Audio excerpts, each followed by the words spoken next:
Okay, let's dive into this. Welcome back, everyone. Today's explainer is all about the anatomy of a thriller. We're breaking down the actual tactical moves behind the goals in a seriously dramatic 2-to-1 football showdown. You know, when you watch a match like this, it is so easy to just get completely swept up in the momentum, right? The noise, the sheer drama of it all. But as fans who really want to understand the game, we've got to look past the surface. We want to get into the mechanics. How do these teams actually break down a defense when literally everything is on the line? I mean, just listen to this quote straight from the match commentary. The stadium is packed. The atmosphere is electric. That is the absolute reality on the pitch. These players are operating in a cauldron of noise. They're battling adrenaline, heavy fatigue, and the immense pressure of thousands of passionate fans demanding a win. This raw emotion, it's exactly what makes it the beautiful game. But let's be real, it's also an environment of pure chaos.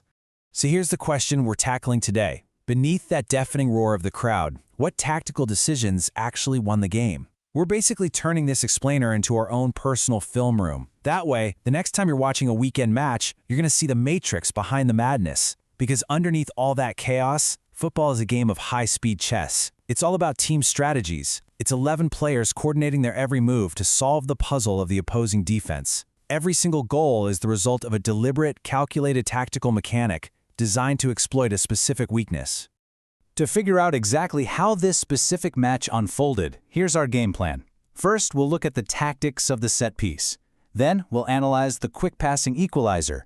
After that, we'll break down the direct long ball winner, and finally, we'll wrap the whole thing up with the strategy behind the beautiful game. All right, Section 1, Tactics of the Set Piece, Adapting the Attack. Let's see exactly how the attacking team managed to break that stubborn initial deadlock. And this right here brilliantly illustrates the concept of tactical adaptation. Notice how the attacking team's initial strategy relied heavily on wide play. They had their winger constantly accelerating down that right flank, trying to stretch the defense and just delivering cross after cross into the box. But the defense? They were completely ready for it. They were positioned perfectly to just clear those moving crosses away all day. The team's strategy absolutely had to shift. I mean, they couldn't just keep crossing into a brick wall, right? So they adapted. Instead of relying on open play crosses, they focused on forcing errors and earning a set piece. They won a corner kick. Now, this changes the dynamic entirely. A corner kick allows the attacking team to completely reset, pack the penalty area with their absolute tallest players, and whip the ball in statically. It basically turns a dynamic, moving defense into a static jumping contest. And just as the commentary noted, the players rose high, and that high header was the exact key they needed to unlock the defense.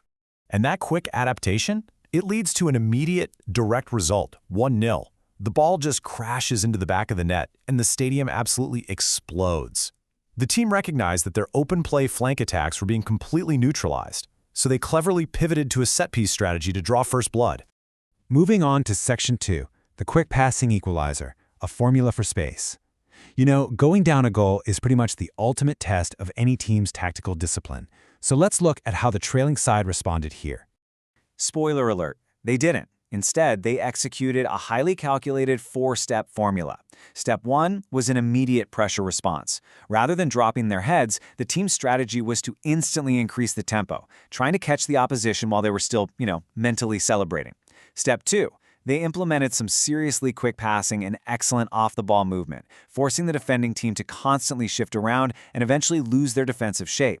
Step 3 is the real critical unlock here, a neat 1-2 pass that finally opens up the necessary space, and then Step 4, the striker capitalizes, controlling the ball beautifully and firing off a powerful shot. They systematically dismantled that defense, not with some lucky hero play, but with a precise 4-step team strategy. Know what's really interesting about this? The absolute key to this entire sequence is that 1-2 pass. In football, the 1-2 or the wall pass is honestly one of the most devastating tactical tools a team can possibly use to penetrate a super congested penalty box. You pass to a teammate and instantly sprint into open space, while your teammate plays the ball right back into your new path. It completely bypasses a defender because, well, a human being simply cannot turn and run faster than a moving ball.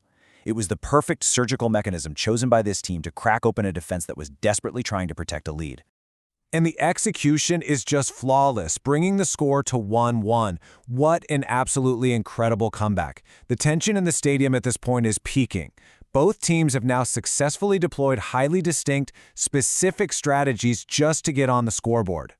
To really appreciate what happens next, let's quickly trace how we got here.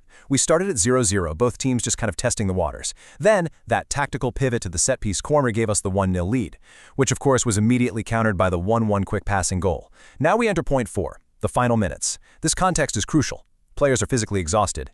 Those intricate, high-energy passing games from earlier in the match, they are no longer viable. The team strategy has to evolve all over again to match the harsh reality of tired legs and a ticking clock. Let's move to Section 3 and see how this builds. The direct long ball winner, bypassing the midfield.